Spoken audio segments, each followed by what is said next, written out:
The drama unfolds with a striking, tension-filled introduction. The female lead Min Jangzai, a woman of quiet dignity and professional purpose, arrives at a location that feels more like a fortress of modern power than a home. She is a teacher, but the meeting she is about to undertake is far from academic. Her destination is the private domain of Qin Jiang, the male lead, a figure whose name is synonymous with immense wealth and, as whispers suggest, a ruthlessness to match his fortune. As Min Jiang is ushered through imposing doors, her first glimpse of the man is not one of corporate refinement, but of visceral, raw dominance. Qin Jiang is in the midst of administering a brutal physical punishment to a cowering subordinate. The scene is one of unchecked authority, the sickening sounds of violence painting an immediate and terrifying portrait. Min Jiang's initial assessment is swift and internal. He is indeed as cruel-hearted as they say. Despite the horror before her, she maintains her composure. She offers a formal, if strained, greeting. "Hello, Mr. Qin," her voice cuts through the grim atmosphere. The beaten man, seizing a desperate chance, turns his bloody face toward her, pleading for her intervention. Qin Jiang shoves the man back with contempt, his voice a low, dangerous growl. "I have a particular distaste for betrayal," he states, as if explaining a fundamental law of nature. His attention then pivots, laser-focused, onto the unexpected visitor. His gaze is calculating, stripping away her professional facade. "Everyone knows unauthorized entry here is impossible," he begins, his tone icy with suspicion. "So I'll ask only once, how did you get in?" Min Jiang stands her ground. "Mr. Qin, it's a pleasure to meet you. My name is Min Jangzai and I am a teacher." She presents her credentials not as a supplicant but as an equal offering a service. Qin Jiang's lips curl into a humorless smile. "Coming here to be a teacher for the Qin family is either incredibly brave or profoundly foolish. State your price. How much do you need?" He reduces her ambition to a simple financial transaction. Min Jiang explains that her numerous formal letters to the family went unanswered, leaving direct confrontation as her only recourse. Intrigued by her audacity, Qin Jiang issues a command. "Min Jangzai, come here." It is not a request. As she approaches, he moves with startling speed, grabbing her wrist and maneuvering her backward until she is pinned beneath him on the plush leather sofa. The invasion of her space is immediate and total. "Mr. Qin, please respect me," she demands, her voice trembling not with fear but with outrage. "I am a teacher, not a commodity for your entertainment." His laugh is short and derisive. 8 out of 10 women who walk through that door claim to be teachers. You are neither unique nor special. He dismisses her profession as a common ruse. Min Jiang fires back, her eyes blazing. "I have no particular interest in your salary, nor am I driven by greed. My qualifications speak for themselves." Undeterred, Qin Jiang's hand trails over the fabric of her dress, a deliberately provocative gesture. "This attire of yours is provocative," he murmurs, his voice dropping. "You presented yourself this way, so you must accept the consequences. Perhaps I could settle your debts." He is trying to frame her choice of clothing as an invitation, a bid for his wealth.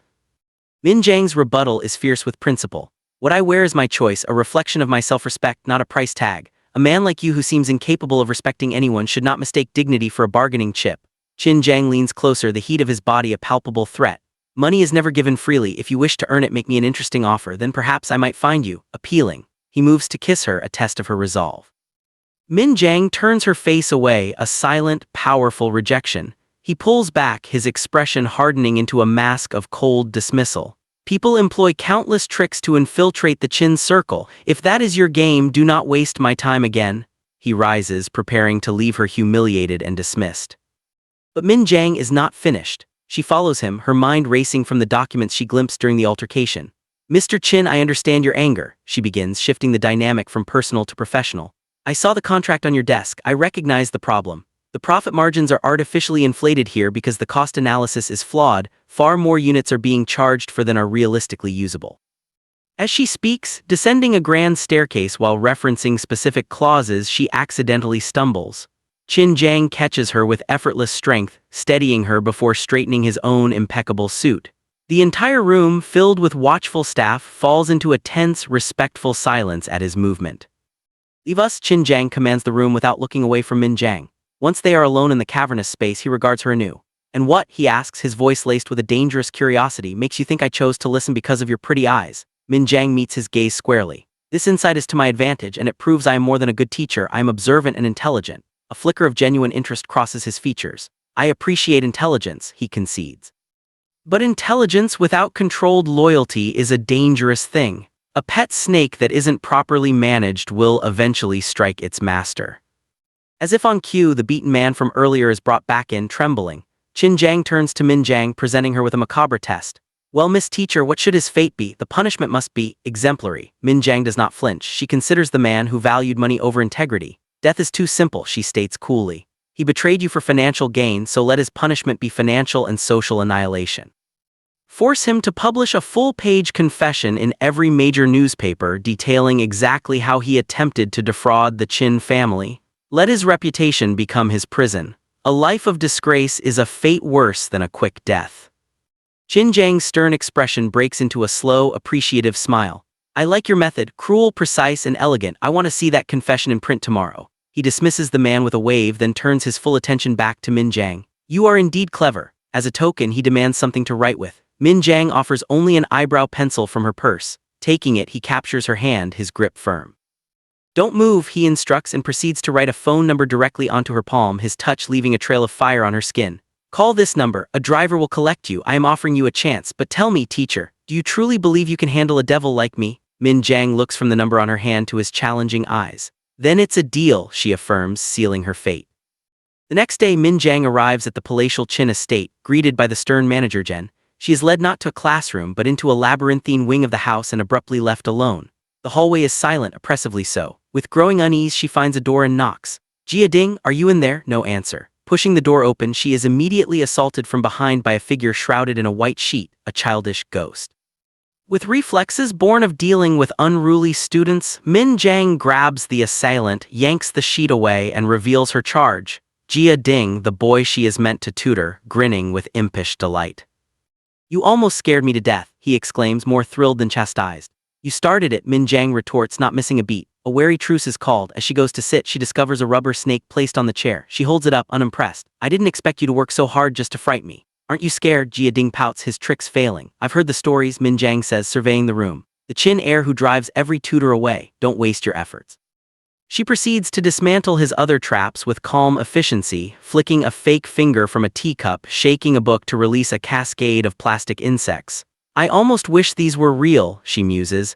I could have cooked you a rather unique dinner. Finally, she looks at him. Is that all? You shouldn't underestimate your opponent. Jia Ding switches tactics, attempting psychological intimidation. You know it's unwise to enter a lion's den and provoke the lion, right? Min Jiang remains unmoved. I have no intention of provoking anyone. You're just here for the money, he accuses. You have a lot of misplaced confidence, she replies. I don't earn my living by taking foolish risks. Frustrated, Jia Ding demands she give the job to someone else. When she refuses, he scoffs. Then why should I waste my time? Prove you can do something. Min Jiang's demeanor softens from adversary to assessor. I've taught for 20 years. I can see you're not a bad boy. You're a good kid who simply runs from his studies. The unexpected kindness throws him. That good kid nobody pays attention to, he mutters, a hint of vulnerability showing. That's because you're different, Min Jiang states simply. And sometimes, different is misunderstood. A flicker of connection passes between them. You say nice things sometimes, Jia Ding admits, disarmed. Min Jiang seizes the moment to propose a mutually beneficial alliance. Your uncle has finally found you a tutor. I am here to earn a significant income. You wish to remain undisturbed. Why don't we form a partnership? You pretend to learn, I pretend to teach, and we both get what we want. Jia Ding, intrigued by the sheer audacity of the scheme, shakes her hand. The deal is struck. Downstairs, Qin Jiang and manager Jen wait, expecting to hear screams or see a fleeing teacher. They are therefore stunned when Min Jiang and Jia Ding descend the stairs together, chatting with an easy, conspiratorial air. She is the first tutor in history to have survived the initial gauntlet unscathed. Their moment is interrupted by the arrival of Fun, a glamorous socialite who has long considered herself Qin Jiang's destined partner. She fawns over Qin, expressing false concern about his fight. When her eyes land on Min Jiang, a cold hostility instantly freezes her features. Min Jiang becomes an immediate threat in her carefully curated world. Fun attempts to belittle Qin's business dealings, but he deflects with cool authority. Jia Ding quietly warns Min Jiang about Fun's nature, a lizard and leech type viciously territorial of Qin Jiang since childhood. Consider yourself warned, he says, an unexpected ally. Lunch, Fun's jealousy becomes a palpable force at the table. She criticizes the food, only for Qin Jiang to reveal it was specially prepared to suit Min Jiang's regional palate. The revelation that he has researched her background shocks Min Jiang and infuriates Fun. Qin Jiang further provokes the situation by serving Min Jiang food with his own hands, a gesture of intimate favor, and even wipes a speck from her lip, his touch deliberate and possessive. Min Jiang, thoroughly flustered, attempts to leave. Qin Jiang stops her, presenting her with a box containing an exorbitant advance on her salary. When she protests the amount, he insists, forcing her to accept both the money and his unspoken challenge. Outside, Fun corners Min Jang, delivering a venomous warning.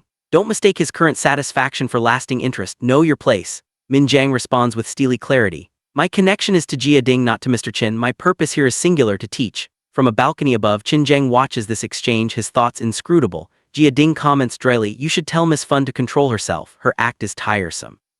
The power struggle extends to a high society party, where Min Jang attends with a director friend Yu Kai under the guise of networking. Qin Jang's appearance causes a stir. He presents Fun with a bouquet, a public gesture that delights her until he coldly dismisses her. He then seeks out Min Jang, accusing her of having a side job in the film industry. She explains her presence, but he is unconvinced. In a secluded spot outside, he confronts her, pulling her clothes. What is your ultimate intention? He demands, his breath warm against her cheek. Min Jang, her heart pounding, meets his gaze. You value control and perception above all else. My every action will reveal my intentions in time. It is a cryptic answer that both frustrates and fascinates him. The bold lead in this drama has grown another year older, he muses, a reluctant admiration in his tone. The following day, a farcical misunderstanding leads to a moment of profound intimacy. Believing Jia Ding is feigning illness in bed, Min Jang attempts to rouse him with a stick, threatening a playful spanking. She pulls back the covers, only to find not Jia Ding but Qin Jang himself. In the startled struggle that follows, she's pulled off balance, her hand landing on his bare chest and their lips meeting in a sudden, electrifying accident. For a breathless moment, the world stops. His heartbeat thunders under her palm, her own pulse roars in her ears. The spell is broken by Jia Ding popping out from under the bed, having orchestrated the entire scenario. The aftermath is a comedy of flustered denials and Qin Jang's smug, teasing accusations which only deepen Min Jang's embarrassment. Later, after discovering Jia Ding is genuinely ill and that Qin Jang was personally caring for him, a surprising glimpse of tenderness, Min Jang prepares a medicinal fruit porridge. Qin Jang, watching her, demands a bowl for himself. When she serves him and turns to leave, he takes a reckless, scalding mouthful, maintaining a stoic facade until she is out of sight, whereupon he desperately fans his burnt tongue. This burgeoning, complicated dynamic culminates in a moment of crisis. Jia Ding, in a gesture of thanks, arrives at Min Jang's modest home with Qin Jang in tow. While Min Jang changes, a hostile stranger appears at her door, becoming physically aggressive. He shoves Jia Ding aside and attacks Min Jang, causing her to fall and injure her ankle. As the man advances on her with malicious intent, Qin Jang materializes from the shadows like an avenging fury. He dispatches the assailant with brutal efficiency, his protective rage a terrifying force. In the quiet aftermath, his demeanor shifts completely. He kneels before Min Jang with a first aid kit, his hands uncharacteristically gentle as he tends to her wounds. His care is so focused, so intimate as he blows softly on the ointment on her neck, that it sparks a jealous outburst from Jia Ding. Uncle, you only ever care about her. What about me? The childish complaint hangs in the air. Min Jang's head snaps up. Uncle, she repeats, the puzzle pieces crashing together. Mr. Qin, you're his uncle, not his father. The revelation is startling. Qin Jang and Jia Ding exchange a look. What are you talking about? Qin Jang deflects, but the truth is out. Min Jang stammers, trying to cover her social gaffe. I just meant, you seem so young, I couldn't imagine you being a father at your age. Qin Jang's eyes narrow, a mix of irritation and amusement.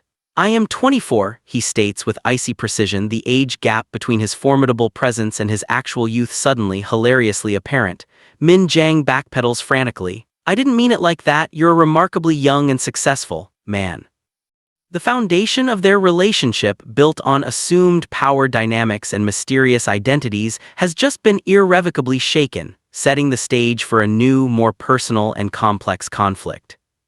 In the next sequence, Min Jang and Yuqi proceed to a meeting with Jang Dong, a significant adversary of the Qin family.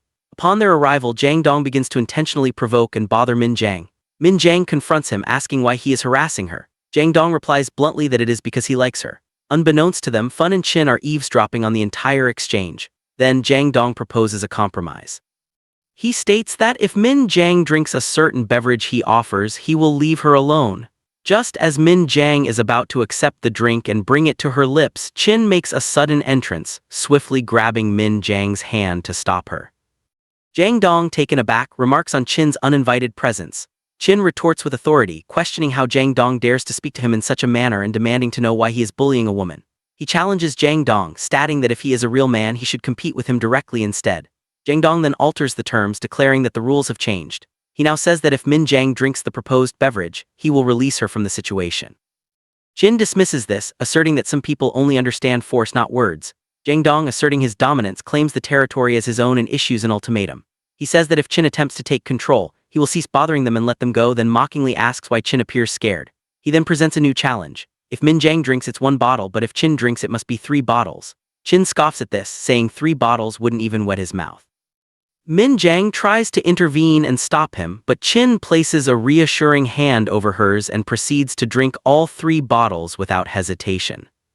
After finishing, Chin turns to Min Jiang and advises her to stay away from deceitful individuals. He then makes a decisive proclamation. From that day forward, she will live at his house. He boldly adds that he will then see who has the courage to come near her. Min Jiang begins to protest, but Chin cuts her off firmly, stating that his decision is final and not open for discussion. In the following scene, Min Jiang visits Chin at his residence, bringing grapes and milk as a gesture. She finds Chin in the washroom and announces her arrival. Chin quickly emerges, ushers her inside, and downplays the earlier drinking incident, claiming it was just a few bottles and that not a single hair on his head was affected. Min Jiang expresses concern, noting that drinking on an empty stomach is harmful, hence her bringing the grapes and milk. At that moment, Chin begins to feel nauseous. Min Jiang suggests that grapes and milk might help alleviate the feeling and encourages him to try them. Chin questions the practicality, asking if she expects him to stand in the washroom and eat grapes. Min Jiang admits she hadn't considered that. Chin straightens up and skeptically asks if she's sure eating grapes will sober him up. Their eyes meet and hold for a moment. Min Jiang, slightly flustered, admits she doesn't know for sure but offers that the grapes are at least sweet and he should try one. Chin takes a step back, claiming his hands are dirty, and requests that she feed him. Uncertain, Min Jiang hesitates but then picks up a grape and places it in his mouth. Chin eats it and remarks that wine is also made from grapes, so how could this help with sobriety? Min Jiang clarifies that the beverage isn't made from these particular grapes, emphasizing that these are ripe, fresh fruit. Chin teases her, asking if they are some kind of magical grapes she discovered. This elicits a laugh from Min Jiang. Chin observes that it's easy to make her laugh. Hearing this, Min Jiang quickly composes herself, becoming serious again. Chin encourages her to keep laughing, calling her a silly girl and assuring her he doesn't bite. Min Jiang laughs again and Chin begins eating the grapes himself, commenting on their sweetness. Min Jiang points out the earlier claim about his dirty hands. Chin laughs and confesses he was just teasing her after seeing her blush. Min Jiang then picks up the milk, suggesting its effect might be more potent. Just then she accidentally spills some milk on Chin's clothes. She quickly attempts to clean it up. Chin gently but firmly takes hold of her hand to stop her. Min Jiang asks what's wrong. Chin tells her that what she's about to do will only make a mess, not fix it. He adds with a pointed look that he doesn't appreciate her intentions, Miss Min Jiang. As Min Jiang looks down at her hands, she turns her face away, apologizing to Mr. Chin. Suddenly, Chin pulls Min Jiang into an embrace, hiding her as a man enters the room. Chin brusquely orders the intruder to leave. After the man is gone, they discover Min Jiang's earring has become entangled with a button on Chin's clothing. As Chin carefully works to free it, he asks if the director with the glasses is her boyfriend. Min Jiang denies this, explaining that being new to the area, she merely claimed he was her boyfriend for her own protection. Internally, Chin feels a wave of relief, thinking to himself, thank goodness he's not her boyfriend. He then moves closer to Min Jiang and inquires about what type of boy she does like. Min Jiang responds with a smile that she likes money more than boys. Later, Chin is asleep when Jiang, dressed in a ghost costume, creeps near his bed. Chin's hand moves involuntarily in his sleep, accidentally striking his own head, which wakes him. Jiang lets out a startled scream. Chin sits up, makes Jiang sit properly, and demands to know why he's behaving so strangely late at night and what he is trying to do. Jiang confesses he can't sleep because he's worried. When Chin asks why, Jiang says, "Don't you think Miss Min was looking very charming today?" Chin, perplexed, asks if that's what's worrying him. Jiang confirms, praising Min Jiang's beauty and intelligence, and wonders why such a perfect personality doesn't attract Chin. Chin insists he has no improper thoughts. Jiang then proposes, "Uncle, how would it be if Miss Min became my stepmom?" At this, Chin, who is drinking water, spits it out onto Jiang's face. Jiang interprets this reaction, saying, "Looking at you, it seems like you're getting jealous." Chin questions why Jiang is playing matchmaker. Jiang persists, asking if it hasn't occurred to Chin that she could become his stepmom. Chin retorts that there are many debts in life, but the one owed to the first is the greatest, and that when good times come, one first thinks of their father, calling Jiang ungrateful. Jiang counters that his own dad is tall, handsome, rich, and perhaps has a greater reputation than Chin, suggesting Miss Min might like him more. This stirs a hint of jealousy in Chin. Jiang outlines a plan. First Chin should try, then his dad. If she doesn't like either of them, then in a couple of years when Jiang is grown up, he will marry Miss Min himself. Chin tells him to leave and tries to go back to sleep. Jiang exits, laughing. Chin pulls the blanket down from his face and mutters, "Ungrateful, I am very handsome." The scene shifts to Chin's birthday celebration. Uncle Jen informs him that all the guests have arrived. Chin asks about Min Jiang's whereabouts. At that moment Min Jang descends the staircase and Chin finds himself unable to look away, captivated by her striking beauty. Jiang proudly announces that he chose her dress and asks for Chin's opinion. Chin, seemingly distracted, comments on an amazing button necklace she's wearing. Seeing this interaction, Fun grows jealous and is about to intervene when Chin moves away. Just as Chin is about to cut the cake, Jang Dong arrives offering birthday greetings. Seeing him, Min Jang discreetly withdraws. Chin questions his purpose for coming. Jang Dong claims he is there as a senior member of the TCM family to celebrate with him. Chin becomes visibly angry but controls himself, instructing everyone to enjoy the party. Elsewhere at the party, Min Jang and Jading are seated together. Jang Dong approaches them, remarking on finding Min Jang there. Min Jang responds with polite surprise. Chin watches this from a distance and is about to go over when Fang intercepts him to introduce someone. Meanwhile, Jang Dong offers Min Jang a drink. She accepts and drinks it. As Jang Dong engages her in conversation, Jading cleverly interrupts, offering Jang Dong some cake and then accidentally causing it to fall onto Jang Dong's clothes. An offended Jang Dong exclaims that there are no decent people in the house and storms off. Min Jang laughs and praises Jading for being a clever boy. Shortly after, Min Jang begins to feel unwell and steps outside for air. Chin follows her and offers her another drink. They both drink. Chin then asks for his birthday gift. Min Jang presents it to him. Upon opening it, Chin finds a new lighter inside. Min Jang explains that she noticed he often played with a lighter but never used it, so she assumed his might be broken and bought him a new one from the store. Chin clarifies that it isn't broken, he simply doesn't smoke. Min Jang, feeling she may have misunderstood, tries to take the lighter back to get him something else. Chin discards his old lighter and insists he likes the new one, downplaying its significance as just a lighter. As they talk, Min Jang looks up at the stars and shares a saying, "If the sun shines and the moon is perfectly clear on one's birthday, the coming year will be very good." Chin looks at her and then agrees, saying that's good. They resume drinking. After finishing her drink, Min Jang begins to feel very strange and disoriented. Chin asks what's wrong. Min Jang, suspicious, asks if he put something in her drink. Chin smells the glass and insists the drink is fine, but as Min Jang sways, he moves to support her. She tells him to stay away. Chin, hurt by her distrust, asks if she doubts him, then picks her up in his arms despite her protest to be put down. He firmly states he did not do anything to her drink, telling her to believe it or not. In her altered state, Min Jang looks at him with a soft, loving gaze and places her hand on his cheek. Chin carries her inside, places her in the shower tub and turns on the cool water. He supports her and checks her temperature. Min Jang tries to get up and leave but stumbles. Chin catches her and, holding her close, admits the situation is testing his restraint, nodding that her reaction is a normal physiological one and reminding her he is a man. Min Jang, in her confused state, kisses him and they share a passionate kiss. Chin then carries her to the bed, where they spend the night together. The next morning, Chin awakens and sees Min Jang's necklace beside him. As Min Jang stirs awake, she immediately moves away, telling him to stay away. Chin states that he takes responsibility for what happened the previous night but reiterates that the drink was not tampered with by him. Min Jang, upset, argues that she drank from his glass and ended up in that condition. Chin asserts that while his standards are high, he would never do such a despicable thing to any woman. Sitting next to her, he says he isn't running from responsibility but urges her to think carefully about who else gave her anything to eat or drink. Suddenly, Min Jang remembers the drink Jang Dong had given her earlier. Chin concludes that Jang Dong must have spiked it. He assures Min Jang he won't tell anyone about what transpired between them. At the breakfast table later, Jiang comments on the unusually good spread, wondering if someone is sick.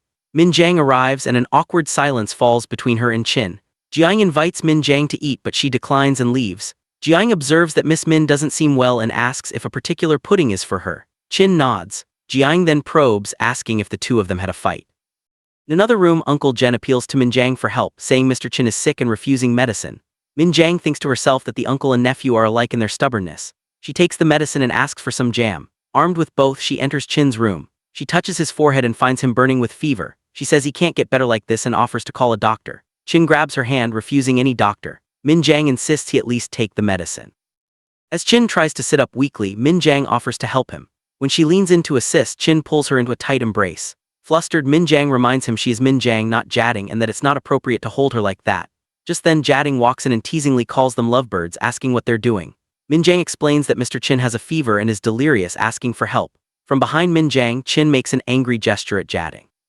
Jading, catching on, claims he can't be near sick people and trusts Min Jang to handle it, hastily exiting. Min Jang calls after him in vain. She then tells Chin she won't call the doctor if he lets her go. Chin, inhaling the scent of her hair, comments on its fragrance and then releases her. Min Jang attempts to give him the medicine but he pretends to spit it out. She promises to bring magical grapes to take away the bitterness if he takes it. Chin promptly drinks the medicine. It is then revealed that Chin was not actually ill, it was all an act. After taking the medicine, he suddenly appears perfectly fit and shows her the empty bowl. Min Jiang remarks that he seems even more magical than the magical grapes. Hearing this, Chin promptly resumes his sickly act. Min Jiang notes he is sweating and offers to get Uncle Jen to help clean up. Chin insists she do it. Min Jiang tells him to keep his distance. Chin asks why she asked for his help the previous night but is now keeping her distance. Relenting, Min Jiang begins to wipe his sweat. Their eyes meet again. Chin takes her hand and leans in as if to kiss her, but Min Jiang pulls back and asks what he's doing. Chin simply says grapes and then kisses her. After the kiss, he comments that they were very sweet. Min Jiang smiles and leaves the room. Chin also smiles and sits up straight. Later, Min Jiang goes to the market with a maid. While she is examining a watermelon, nearby women begin whispering and casting judgmental looks, spreading malicious rumors about her living with a man for money and other derogatory comments. Hearing this, Min Jiang becomes furious but says nothing, choosing to leave the scene. Back in her room, Chin visits and asks if she went to get grapes. Min Jiang asks if he remembers. Chin says he had a fever, not amnesia. Min Jiang then tests him, asking if he remembers when he kissed her. Chin acts startled and claims he remembers his head was hurting but doesn't recall everything, feigning ignorance and asking what she just said. Min Jiang says it was nothing. At that moment, Jiading bursts in, having heard about the market incident, and offers to help teach the women a lesson. Min Jiang declines, stating it's an adult matter and she has her own way of handling it. Chin asks for an explanation, but Min Jiang asserts she wants to deal with it herself.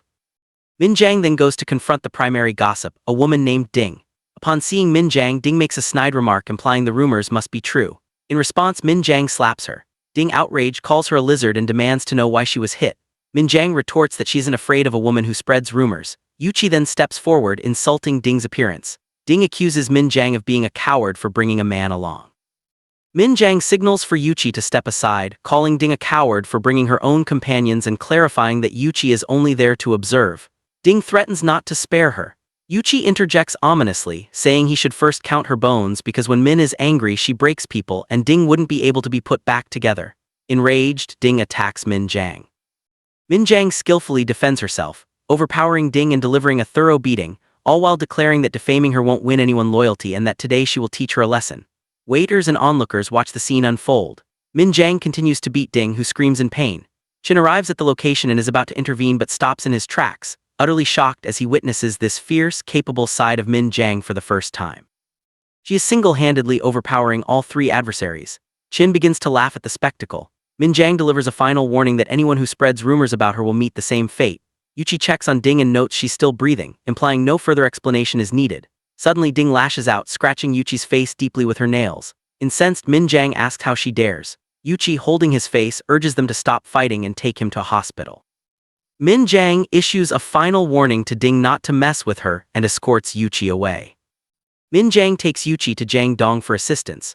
Jiang Dong invites them to eat food cooked by his mother. Initially hesitant, Min Jiang eventually agrees. When Jiang Dong brings them to his home, Min Jiang is stunned to see his parents. They are her own long-lost mother and stepfather. It is revealed that Jiang Dong's parents are Min Jiang's parents. A flashback reveals the tragic past. Min Jiang's childhood home caught fire. Her mother screamed for help. A man arrived and promised to help, instructing the mother to save her daughter first. The man took young Min Jiang and never returned. Eventually, Min Jiang's mother escaped, but her father perished in the flames. Outside, Jiang Dong's father saved Min Jiang's mother, leading to their eventual marriage. In the present, Min Jiang pleads with her mother to try and remember more details about who came to their house before the fire started. Her mother strains her memory, and another flashback shows a man visiting Min Jiang's father, admiring a painting and asking to buy it. The father refused, stating it was reserved for his daughter's dowry. The man became angry and assaulted the father. The mother tried to intervene. The man threatened them, demanding the painting for money, but the father stood firm and ordered him to leave. The man vowed revenge. Back in the present, the mother is convinced this man started the fire, weeping as she recounts how he ruined their family. Jiang Dong tries to reassure her, asking if she has no faith in her son's ability to help now. The family shares a meal, and Jiang Dong expresses that he felt a strange connection to Min Jiang from their first meeting and now understands they are brother and sister. Jiang Dong later drives a somewhat intoxicated Min Jiang home. In a tipsy state, Min Jiang wanders into Chin's room and begins behaving erratically.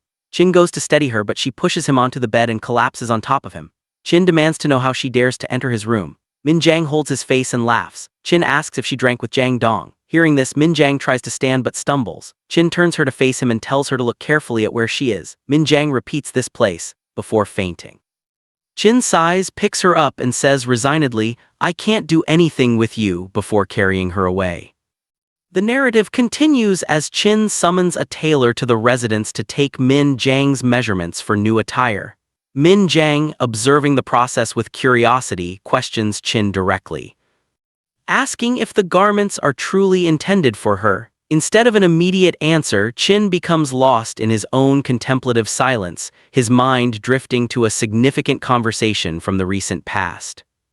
In a prior interaction, Qin had confronted Jiang Dong to clarify the exact nature of his relationship with Min Jiang. Jiang Dong, ever the negotiator, agreed to provide the information but demanded a share in Qin's business ventures as compensation. Qin accepted the terms, and Jiang Dong proceeded to recount a tragic history. He revealed that 2 years prior, the Min family had been devastated by a massive fire. The disaster resulted in loss of life, and the ensuing years had been a profound struggle for Min Jiang. Jiang Dong explained that his own father had saved Min Jiang's mother's life in the aftermath, which led to their union and established Min Jiang and himself as step-siblings. Returning to the present moment in the fitting room, the tailor announces the completion of Min Jiang's measurements. He prepares to depart, stating he will send the finished clothes when ready. Qin, however, halts him. Citing the approaching winter, Qin declares he also requires new winter clothing and instructs the tailor to take his measurements as well. The tailor, confused, reminds Qin that his measurements were taken just the previous month. Qin insists he has been losing weight and demands they be taken anew. As the tailor begins, Qin seizes his hand, suggesting the man's eyesight must be failing. The tailor denies any issue, claiming he has his glasses and reaches for them. Qin again stops him, subtly gesturing toward Min Jiang. The tailor quickly catches on, feigning that his glasses were left behind at his shop. He then turns to Min Jiang, appealing for her assistance. Min Jiang is taken aback, pointing out that the tailor had just taken her measurements perfectly well. The tailor persists with his ruse, claiming a sudden blurriness in his vision and insisting that her proximity would ensure a better, more accurate fit for Qin's clothes. Reluctantly, Min Jiang steps closer to Qin to take his measurements. As she notes his shoulder width, she expresses gratitude tinged with apology for the trouble, acknowledging his busy schedule.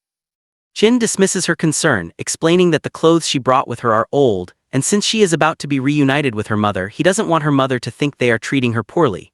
He then casually mentions that Jiang Dong informed him her mother lives with the Jianeng family, prompting Min Jiang to urgently request he keep that information confidential. Qin readily agrees. He then spreads his arms for the chest measurement. Min Jiang moves in very close to wrap the measuring tape around him. In this intimate proximity, Qin murmurs that she should maintain a purely brother-sister relationship with Jiang Dong, asking if she understands or if he needs to explain further. Flustered, Min Jiang reports the chest measurement. Qin indicates it's time for the next measurement. As Min Jiang leans in to measure his neck, her cheek nearly brushes against his. Qin whispers in her ear, asking why her cheeks are so flushed. She blames the heat of the day. Qin, his voice low, agrees that the evening is indeed very warm. They stand frozen in this charged closeness until the clatter of the tailor's falling bag startles them apart. The tailor hurries over, declares the task done, and makes to leave, only to have his glasses, previously hidden, slip from his sleeve. Qin fixes him with a knowing look.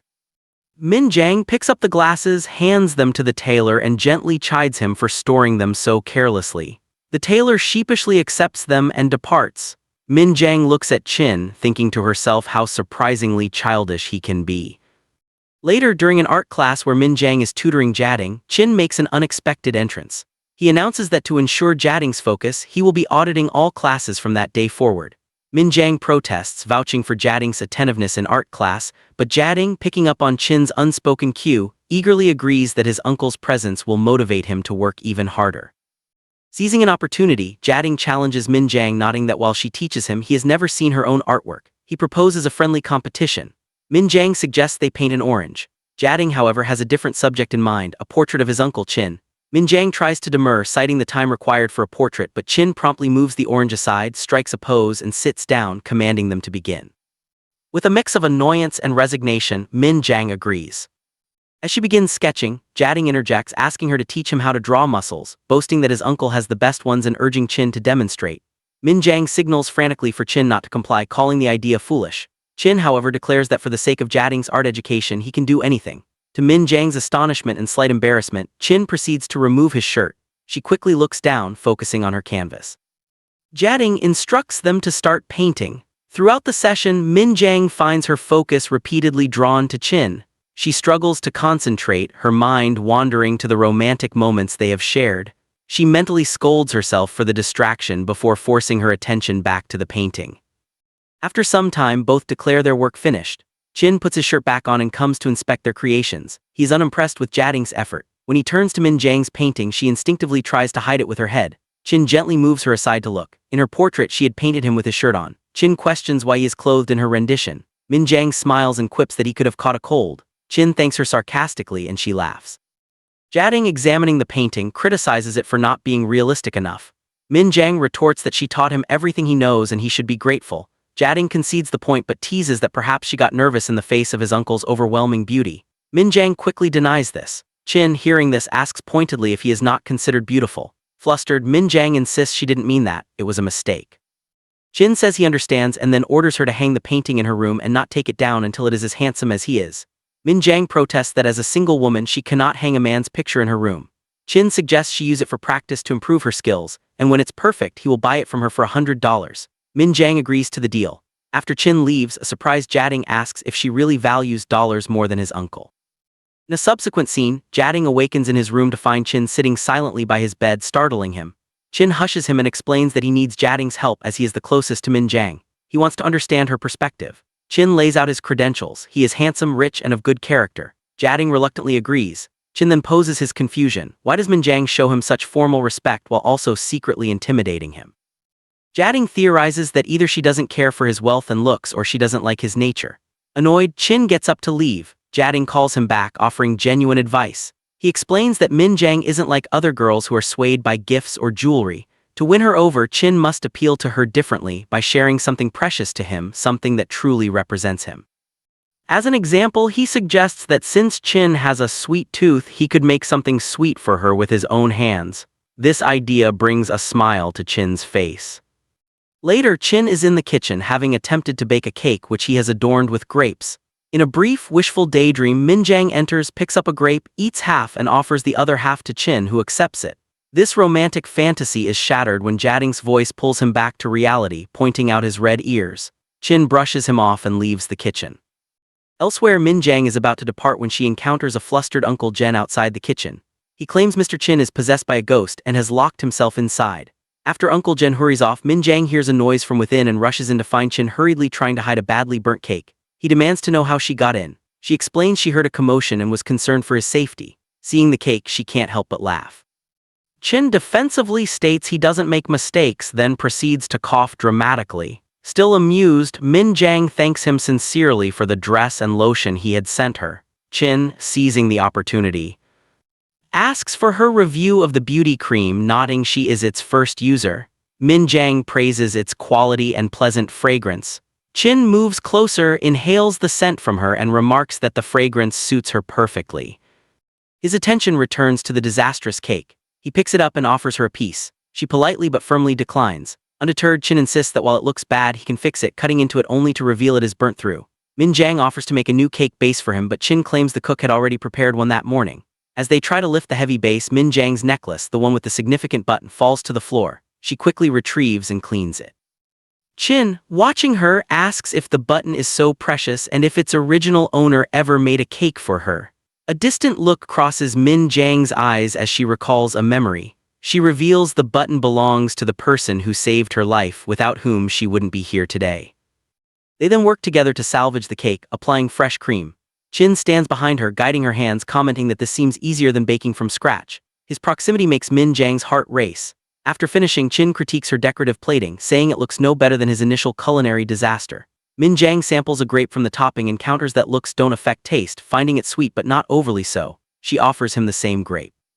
As he eats it, they are drawn close together once more. Their moment is interrupted by Jading's arrival, complaining about the weight and accusing them of making a bomb, not a cake. Seeing the grapes, he demands one. Min Jang feeds him a grape. Chin, annoyed by the interruption, smears a bit of cream on Jading's nose. Min Jang quickly takes the finished cake and leaves. Jading teases Chin for being scared of him.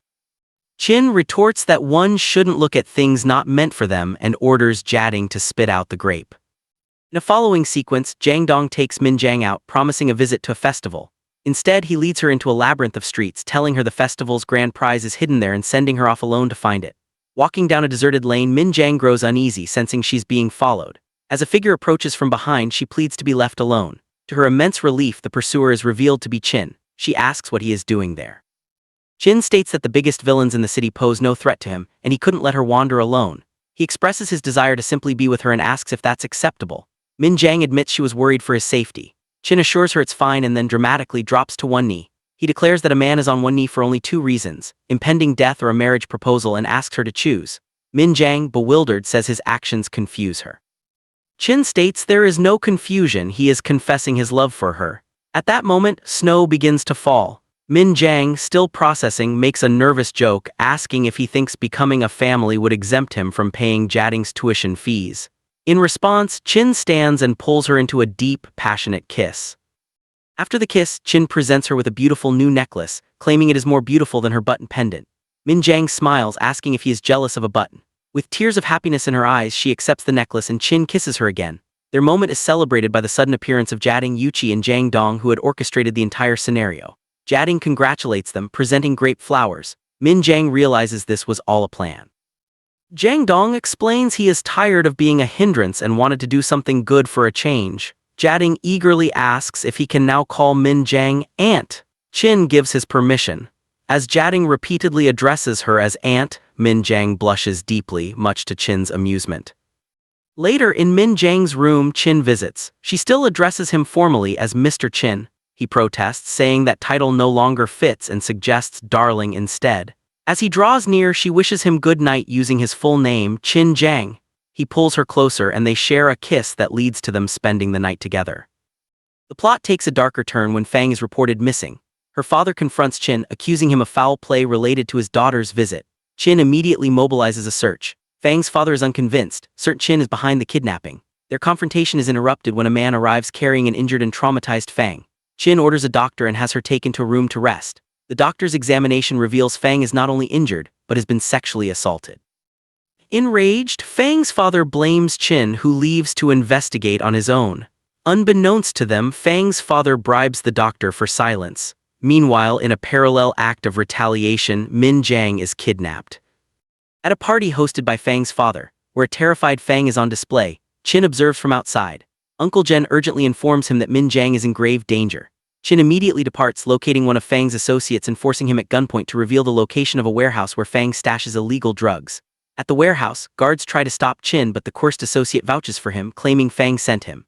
Inside, Chin finds Min Jang bound and blindfolded. He removes her blindfold with a kiss and dispatches her captors with brutal efficiency. After untying her, they embrace. Before leaving, Min Jang takes Chin's lighter, sets the warehouse full of contraband ablaze, and kisses him. Chin tells her the real show is about to begin. Back at the party, Jang Dong presents a gift to Fang and her father. A panicked Fang calls out for Chin. Jang Dong coldly tells her she isn't worthy of uttering Min Jang's name. A frantic associate then bursts in to report the warehouse fire. Upon seeing Fang, the associate's demeanor shifts. Fang recoils in terror. Her father grabs the man, demanding to know how Chin found the location. The associate confesses he revealed it to save Min Jang, and then makes a shocking, vulgar claim about assaulting Fang. He accuses Fang's father of setting him up for ruin and reveals he kept evidence of their crimes for his own protection. He hands Jang Dong a pen concealed long ago inside a stolen painting, the very painting Fang's father had claimed as a family heirloom. A flashback reveals this associate was the man who stole the painting from the Min family home years ago and started the fatal fire, hiding the pen as insurance. In the present, Jang Dong confronts Fang's father, pointing out that if the painting were truly his family's legacy, he would have known about the hidden pen engraved with his old name Minhai. At that moment, Min Jang and Chin arrive. Fang's father, hearing Min Jang's full name, realizes she is the daughter of Minyu, the man he wronged. Min Jang forbids him from speaking her father's name with his filthy mouth, declaring she has found the true culprit and will have her revenge. As Fang's father tries to bluster his way out, the police arrive, having heard his confession. In a final act of desperation, the associate shoots Fang's father. The police take the shooter away and justice is seemingly served. In the aftermath, Chin stands on a rooftop. Min Jang approaches from behind, still calling him Mr. Chin. He shows her an engagement ring and proposes. She initially says this wasn't part of her plan and walks away, leaving him crestfallen. Moments later, she returns, calling out her full name, Min Jangzai. When he turns, she reveals she too holds a ring. He turns away, playfully echoing her earlier words that this wasn't part of his plan. She turns his face back to hers, asking if he's angry. His answer is a deep, affirming kiss. They place rings on each other's fingers. Chin whispers a promise into her ear, a vow he pledges to repeat every day. The story concludes with a gathering of all the central characters in a happy, relaxed setting. Jang Dong and Yuchi are lightheartedly trying to play matchmaker for each other. Their banter is interrupted by the arrival of an honored guest, Mr. Chu, the man whose butt Min Jang had cherished, the one who saved her life long ago. With pride and happiness, Min Jang introduces Chin to him as her husband. Mr. Chu explains his visit. As a military commander, he is seeking funds for a cause. Chin immediately offers his support, and Jang Dong chimes in, pledging his wealth as the second richest man. Even young Jading expresses a noble desire to serve and protect his country, inspired by his aunt. Chin asks if he has thought it through carefully. Jading responds that he has learned much and wants to put his knowledge to good use. The scene ends with shared laughter and a final, loving look exchanged between Chin and Min Jang, symbolizing their hard-won peace and shared future.